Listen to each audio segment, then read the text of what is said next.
One of my friends lives in Alabama with his wife, and he has a shrine in his hallway. There's a little shelf, and there are 2 candles, and there's a picture of Jesus right over the shrine. On one side of the picture of Jesus is a picture of Jimmy Carter, and on the other side of the picture of Jesus is a picture of Bear Bryant. And I think, who would I have in my shrine?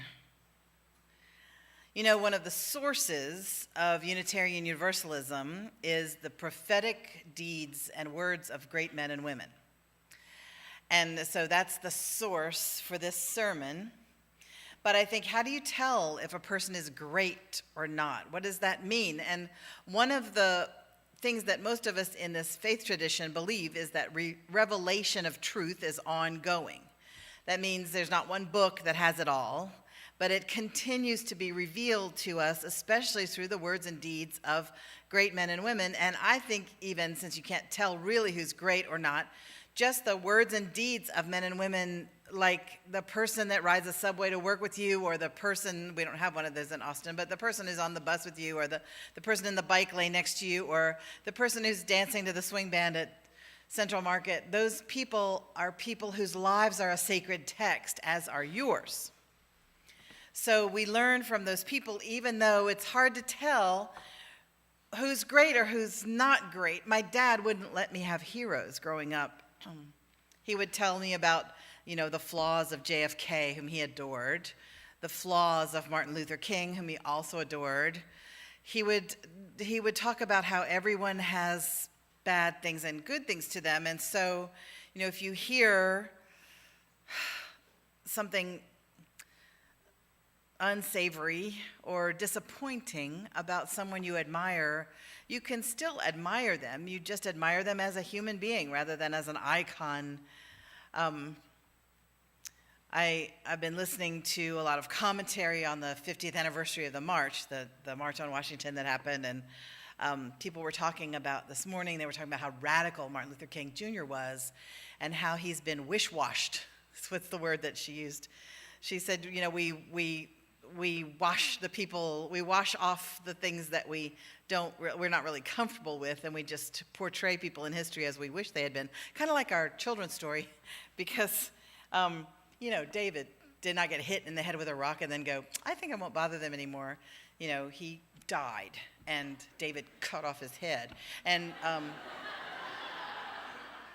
we got the grim version of those Bible tales when we were children, and we loved the bloodier the better, as I've told you before. But it's nice, it's nice to tell a sweetened up version, I guess. And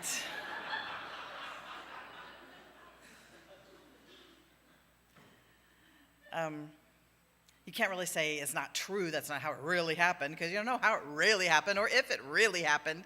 It's one of those things. It's a mythic story, but, sometimes mythic stories need a little more blood. I don't know. So it's getting really hard to admire people with your whole heart. And, we find out terrible things about Thomas Jefferson, and so we changed the name of our Unitarian Universalist Thomas Jefferson District. We changed that name because we find out, we knew he was a slaveholder before, and we decide, if you truck with enslaved human beings, then you're not really the person you thought we were, and it's even more complicated than that. And maybe you could even find something bad about Jimmy Carter, or I know there's bad stuff about Bear Bryant. And, in my shrine, there would be Ralph Waldo Emerson, and there would be Margaret Sanger, and there would be Robin Hood, and there would be Bette Midler, and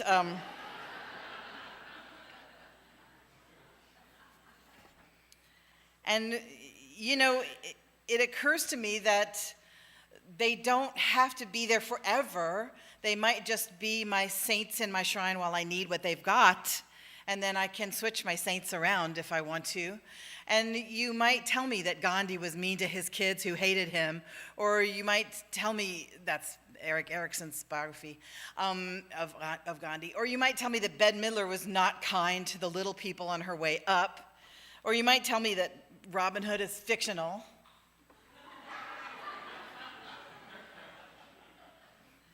But I don't care. I'm just going to say your mom's fictional, and I'm going to light my candles.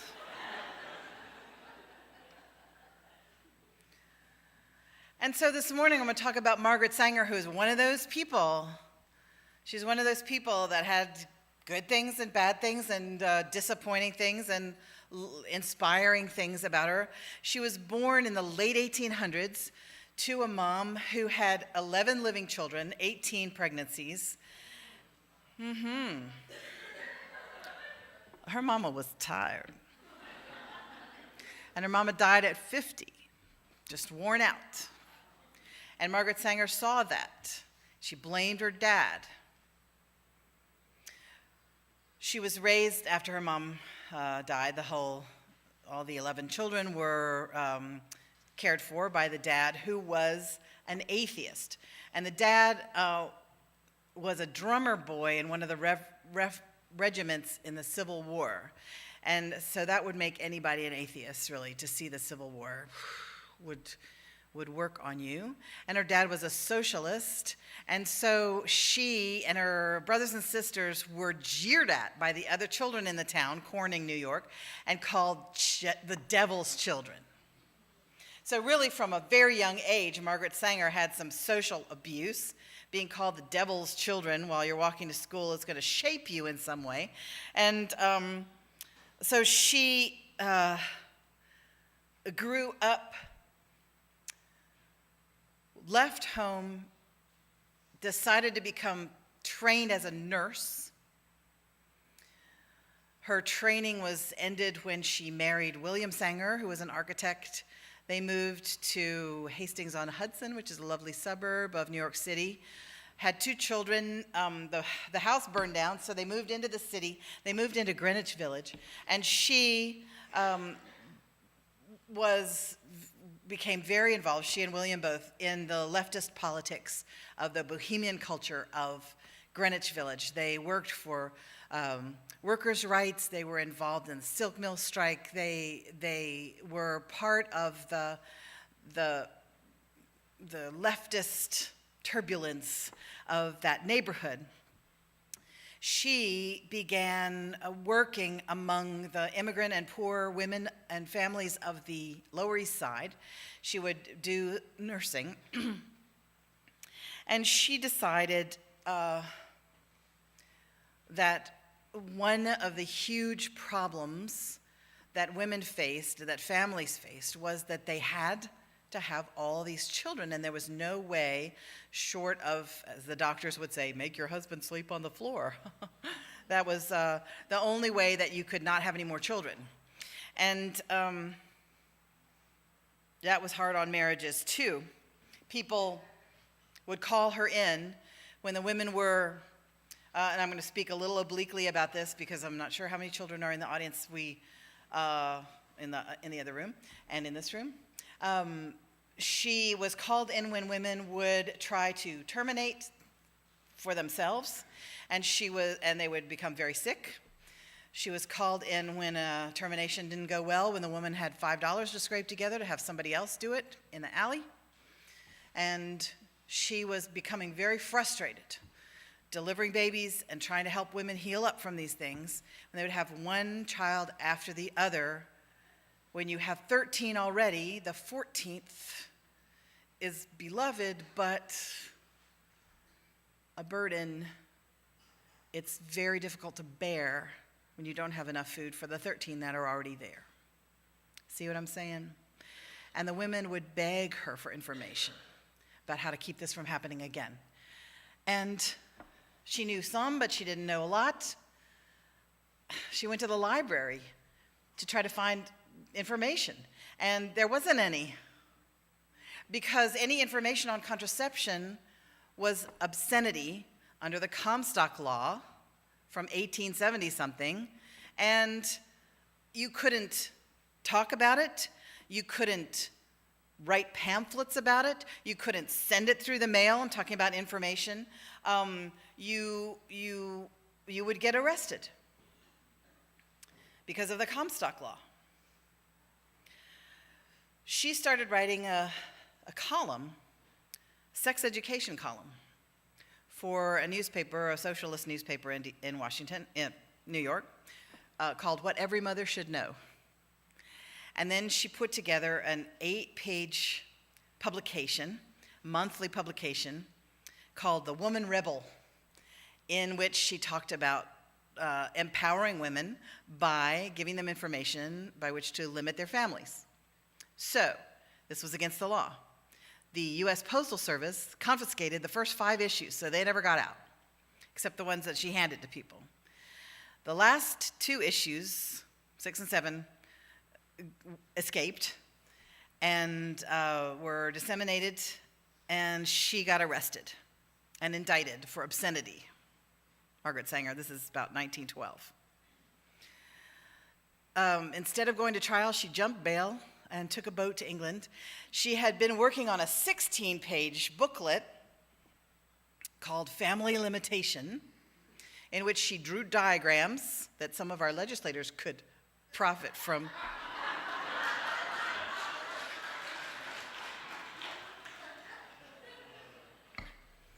Diagrams about how reproduction worked and how to limit it. This was, of course, completely illegal. But while she was on her way to England, she had them release this booklet. And so she was really in trouble. While she was in England, she was supported by a group of people called the Neo-Malthusians, if you need to know, people who were alarmed about population growth and agricultural capacity, seeing, not in the too far distant future, that agricultural capacity would be outstripped by population growth. Well, so this became a great big birth control talking point, that we needed to limit our families because the Earth's resources wouldn't support the population, which was thought to be due to grow 30% in the next few years. Well, we know it's grown more than that. But so this Mike Wallace interview that I watched, Mike Wallace, 1957, interviewing Margaret Sanger. It was a very interesting kind of even pre-Mad Men culture. And Mike Wallace is, you could see it on the church's Facebook page. He's sitting there. He goes, "This is Mike Wallace, and the cigarette is Philip Morris."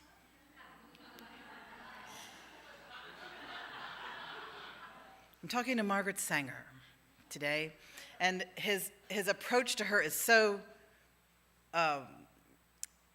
it's almost indescribable. It's not exactly hostile, but it's arrogant, and he argues the position of the Roman Catholic Church with such passion, one might forget that he's a objective journalist. And it's interesting to see the look in her eye, this bohemian wild thing in her late 70s at this point, looking at him when he says, "But do you believe in sin?" And she's kind of like, I don't know what you mean by sin, really. He says, "You know, in the way that we commonly use it." And she didn't say, "We who? White man." But she might as well have. Anyway, it's fascinating. So if you want to watch it, you can see him smoking all through the interview. It's just quite striking. You never see that anymore. And at the end, bless her heart, she goes, I have never smoked, Mr. Wallace, but I think I might take up smoking, and my cigarette will be Philip Morris.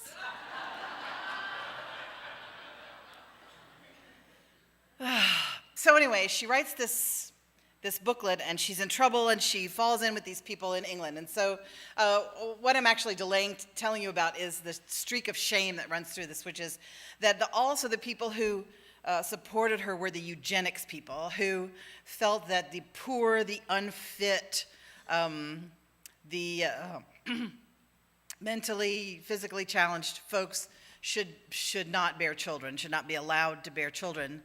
And so she unfortunately got support from them, and from time to time would articulate this position. So, there's the disappointing part.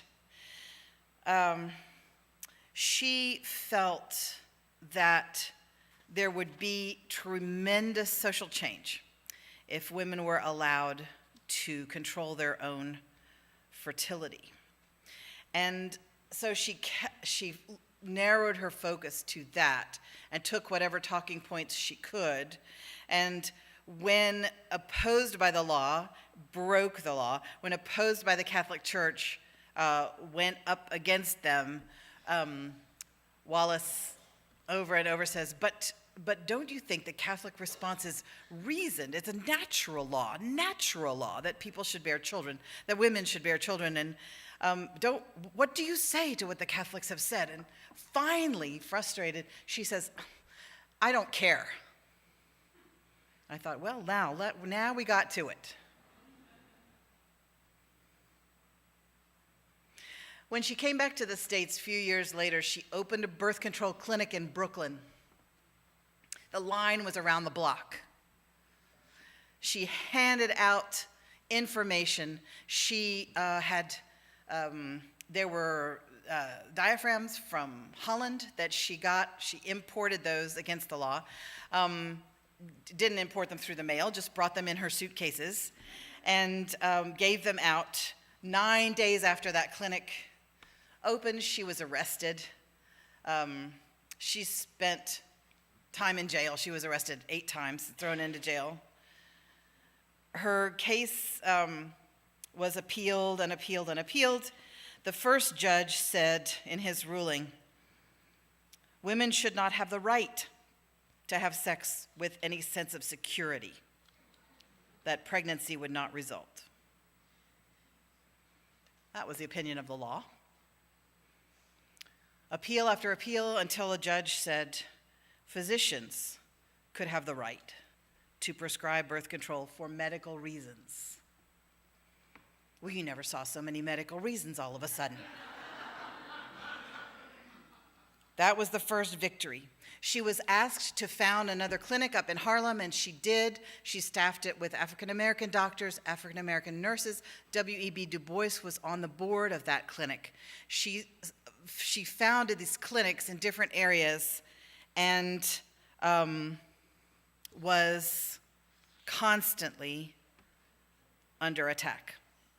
She founded the American Birth Control League, and middle-class people began to join their voice to hers and their money to hers. One person can speak loudly, but a group of people very loudly. She was invited to visit Japan. She was invited to visit China. She worked with a prominent Japanese feminist to begin the birth control movement there. In 1929, she founded a lobbying organization to change the federal law. No success there. She decided to challenge the law, so she ordered a diaphragm from Japan, and it came through the mail, and it was confiscated by the U.S. government. And I would have loved to see the optics on that, where you see how many people were looking at that poor little thing. Just, what should we do with this? They took it to court, and finally, in 1936, it became okay to talk about it. A significant portion of the Comstock Act was overthrown. 1937, the American Medical Association decided that it would be good part of normal medical practice to talk about contraception with your people. 1937. In 1946, she founded the organization that was to become Planned Parenthood. She didn't like the name. She liked birth control, but Planned Parenthood was a little softer than she liked, but that's what it was. She had a dream that there would be a pill at someday that you could take that would limit your fertility, just one magic pill, and she began working on that. She was introduced to a research scientist named Greg Pincus, and he had just perfected in vitro fertilization of rabbits. And so he was portrayed as this mad scientist making rabbits in the laboratory. Anyway, she talked to him and said, do you think there's a possibility that we could have a pill? And he said, I think so. I think hormones are the key, but I'm not sure. I don't have what I need to do that research. And she said, what do you need? He said, it's going to take millions. She said, I'll be right back. And she came back with her friend Catherine McCormick, heir to the International Harvester fortune, who wrote him a check and said, get what you need, there's more where that came from. And it was really very soon that he had an injection that kept all the rabbits from getting pregnant. So now we have birth control for rabbits.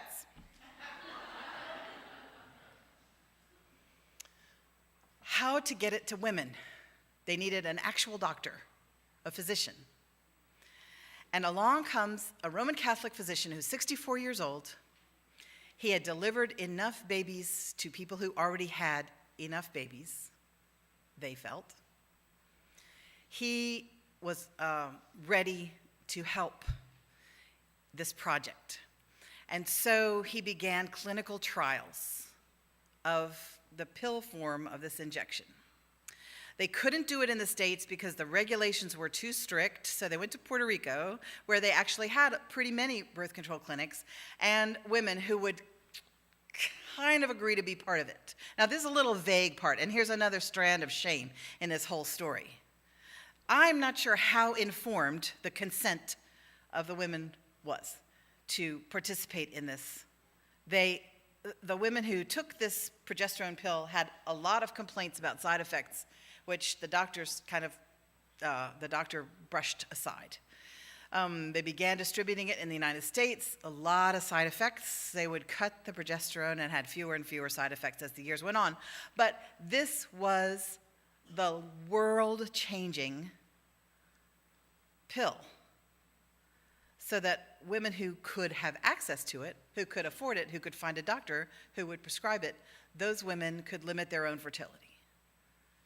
And they could work without the fear that they were going to get pregnant without wanting to. I mean, it still happened, of course, but so much less. It just changed the entire world for women. So, good thing that everybody loves those clinics now, huh? Good thing that Margaret Sanger is victorious and not under attack anymore, huh? She's still under attack in our country, as you know. Her clinics are closing. I don't understand why. If there were a visitor from Mars who said, why are the people who are against abortion closing all the clinics that give people information about contraception and give them contraception that would prevent abortion? Why are they doing that? I would say, I don't know. It's got something to do with religion, but I can't figure it out. And I've studied religion for years. I don't know what they're thinking. But I do know that it is incredibly encouraging how far we've come in the 56 years since that interview, where a very brave woman could be treated with cavalier arrogance by a man in power, and although he probably didn't think he was, and I'm sure he's a very nice person now. A lot has changed in 56 years, and a lot's going to change in the next 56 years, my friends. We are going to be part of it. You have been part of that change in the last 56 years. It happened because of people like Margaret Sanger and people like you, and it's going to continue happening because of us. So let's just take up our clay feet and walk down to the Capitol, and whether we are Democrats or Republicans, let us fight foolishness where we see it and fight idiocy where we see it, and get back to a place where we have two honorable parties that anyone could be proud to be part of, either one, and let us make some things happen or fight things that happen, but let us do it in a way that's not idiotic. How about? And I'll look forward to walking that walk with you.